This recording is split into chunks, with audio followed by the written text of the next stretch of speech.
अस्सलाम वालेकुम दोस्तों, वेलकम और welcome back to my channel. आज का वीडियो होने वाला है बहुत इंटरेस्टिंग और बहुत इन्फॉर्मेटिव, क्योंकि आज के वीडियो में मैं सितारा से रिलेटेड, मुस्तफ़ा से रिलेटेड सारे डाउट्स यहाँ पे क्लियर करूँगी।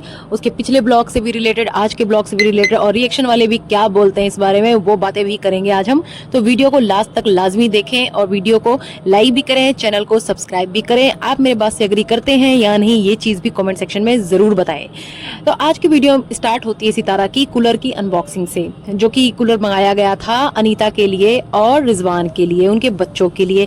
खैर, ये सितारा की तरफ से एक बहुत ही अच्छी बात थी जो उसने उनका ख्याल रखा। ऊपर इतनी गर्मी होती है तो उनके लिए कूलर मंगा के दिया, इतनी भयंकर गर्मी में उसने इतना सोचा, तो ये अच्छी बात है, ये इसकी पॉजिटिव चीज़ लगी मुझे। लेकिन मुझे ये चीज़ नहीं समझ में आई कि मुस्तफ़ा अभी बीमार है, हॉस्पिटल से आया, तो क्या ये चीज़ें इतनी ज़्यादा इंपॉर्टेंट थी? फ्रिज मंगाना और जो है कूलर मंगाना, ये सारी चीज़ें मुझे थोड़ी सी अजीब लगी। और इसी दौरान इनकी जो गुफ्तगू चल रही थी, हंसी मजाक चल रहा था, सितारा को उस टाइम भी अपने बर्थडे की पड़ी थी। मतलब बेटा बीमार है इस कदर, उसके बाद भी इसको जो है अपने बर्थडे की याद आ रही है। ये चीज़ कितनी शर्मनाक है कि खुद का बच्चा भी बीमार पड़ा हुआ है और इनको अब हंसी मजाक सूझ रही है। उसके साथ साथ इन्हें अपने बर्थडे की याद दिलानी ज़रूरी थी अपने साजिद को कि मेरा बर्थडे कब है। खैर, इन्होंने डीप फ्रीज़र लिया है और साजिद ने बोला कि नगेट्स वगैरह रखने के लिए लिए हैं। फिर सितारा बीच में टोक देती है कि अब तो सब घर का ही बना खाएंगे। तो आप भी यही हैं, मैं भी यही हूँ और सितारा भी यही है। देखते जाइए कि सितारा कितने दिनों तक अपने बच्चों को अपने हाथों से घर का बना खाना खिलाएगी। ये अगर इतनी केयरिंग होती तो बच्चों को इस कदर बाहर के फूड की आदत ही नहीं डालती। ये खुद भी इतना अनहेल्दी खाती है और इसके बच्चे भी ऐसे ही खाते हैं।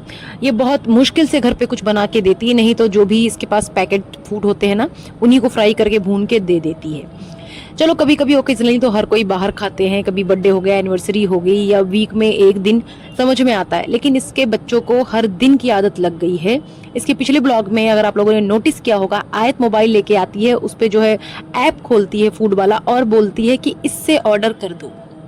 आप समझो कि इन्हें किस कदर लत लग गई है बाहर के खाने की, कि ये छोटी सी बच्ची भी लेके आ रही है और बोलती है कि जो है इससे ऑर्डर कर दो।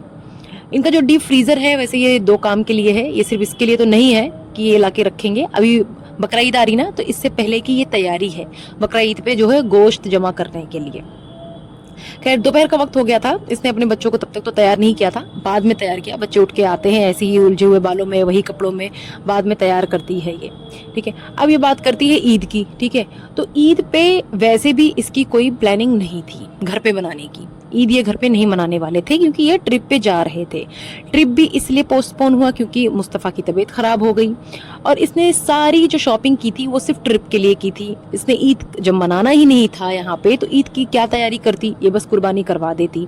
इसने जिक्र किया कि जो है ये कुर्बानी करवा रही है अपने मरहूम अब्बू के नाम की, अपनी अम्मी के नाम पे और जो है अपने ससुर के नाम पे। तो सितारा बहन लगे हाथ अपने जो स्टेप फादर जो हैं आपके गुलाम साहब, उनके नाम की भी कुर्बानी करवा ही देती। वो भी आपके चाचू भी हैं, आपके अब्बू भी हैं और आपके इतने चहेते भी हैं, तो ये भी कर देती तो अच्छा होता, इसमें कोई बुराई नहीं थी। खैर, ये इतनी अच्छी डॉक्टर भी हैं कि इनको फीवर है और हर फीवर मतलब हर दिन इनको फीवर है, और उस दिन ये ठंडा ठंडा पिए जा रही हैं, क्या सत्तू हर दिन पिए जा रही हैं। और इसी तरीके से ये ख्याल रखती हैं डॉक्टर साहिबा अपने बच्चों की भी। बच्चों के ऐसी लत लगाई है घूमने की कि एक दिन भी अगर घर पे रह गए ना तो उनको उलझन हो जाती है, उनको बेचैनी हो जाती है। उन्हें हर दिन आउटिंग चाहिए। ये हर दिन अपने साथ ले जाके खुद बाहर घूम घूम के उनको भी इसने घूमने की आदत लगा दी। झूठ बोलती है कि मुन्ना ठीक नहीं है इसीलिए ईद नहीं करेंगे। मुन्ना मतलब मुस्तफ़ा, इनका लल्ला ठीक नहीं है इसलिए जो है ईद नहीं करेंगे। तो जी, मुस्तफ़ा का अगर इतना ख्याल था मैडम, तो आप इस वक्त ना ब्लॉग नहीं बना रही होती, ना ही डेली आपके ब्लॉग्स आ रहे होते। आप तब का इंतज़ार करती हैं कि मेरा बच्चा ठीक हो जाएगा, मैं तभी कुछ करूँगी। और पता नहीं आपके अंदर कितनी हिम्मत है या बेशर्मी है आपके अंदर कि आप ऐसी हालत में भी ब्लॉग्स डेली बना रही हैं। आप उसके एडमिट करने से लेके ब्लॉग्स बनाती हैं, उसके ऑपरेशन से घर लाने तक का अभी भी घर पे ब्लॉग बनाए जा रही हैं। ये नहीं कि मैं उसका हर तरीके से ख्याल रख लूँ, लेकिन आप जो है ना सबको जो है इमोशनल फूल बना रही हैं और वही लोग आपको सपोर्ट भी करते हैं।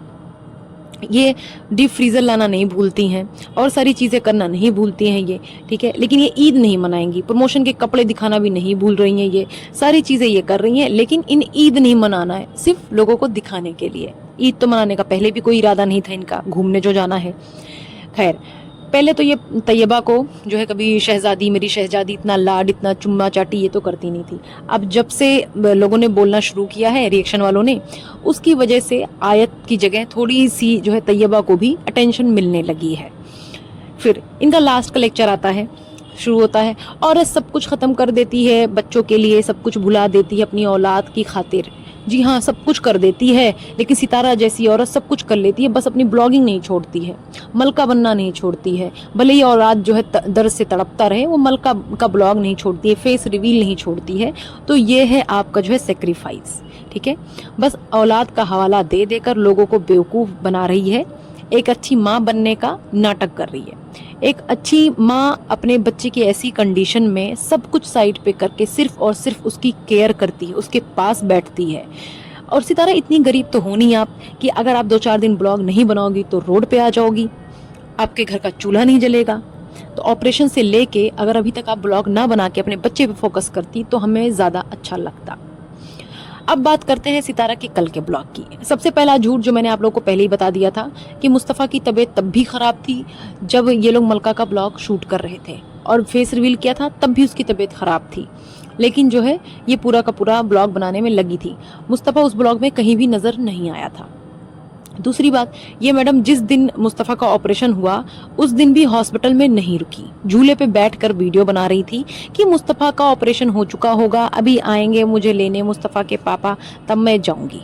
तो कैसी माँ है ये कि कैमरा पकड़ के ये बैठ के सारी बातें कर रही है। इससे कैमरा कैसे पकड़ा जा रहा है? पूरी रात हॉस्पिटल में एक कोना पकड़ के भी इंसान रह लेता है। एक माँ जो होती है हॉस्पिटल में एक कोना पकड़ के ज़मीन पे बैठ के कहीं भी अपने बच्चे के खातिर बैठ के सारी रात निकाल देगी उसके सिराने बैठ के। लेकिन ये बोलती है कि वहाँ पे सोने की जगह नहीं थी, एक ही सोफ़ा था, ठीक है।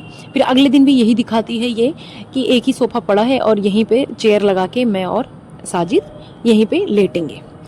खैर, मज़े की बात ये है कि सितारा मैडम जो खुद इंडिपेंडेंट बताती हैं खुद को, लेकिन डिपेंडेंट वो पूरी तरीके से साजिद पे ही हैं। उन्होंने 2-4 चमचे भी रख रखे हैं, लेकिन तब भी वो डिपेंडेंट है साजिद पे।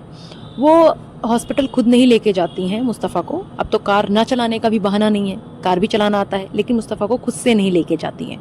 वो दर्द में तड़प रहा होता है, पहले से ही, बहुत पहले से उसकी तबीयत ख़राब थी, लेकिन ये मलका बन रही थी। अपने बेटे को खुद से नहीं लेके गई, ये इंतज़ार कर रही थी कि कोई और लेके जाए, इनके बेटे को एडमिट कराए।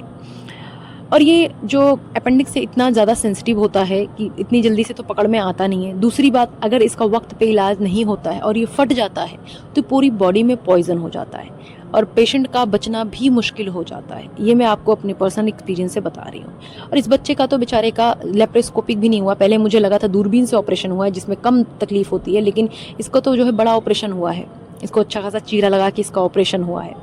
और कुछ लोग बोल रहे हैं कि ये ऑपरेशन नहीं हुआ है, सुसाइड किया है, ऐसा है वैसा है। तो नहीं जी, उसका ऑपरेशन हुआ है, ये बात सच है। तो आप लोग इस बात को मान लीजिए और बच्चे को टारगेट मत कीजिए, इन सब में उसकी कोई गलती नहीं है। खैर, उम्मीद करती हूँ आप लोगों को वीडियो अच्छी लगी होगी। वीडियो अच्छी लगी है तो प्लीज़ चैनल को लाइक, शेयर, सब्सक्राइब करें और मुझे सपोर्ट करें। Thank you so much.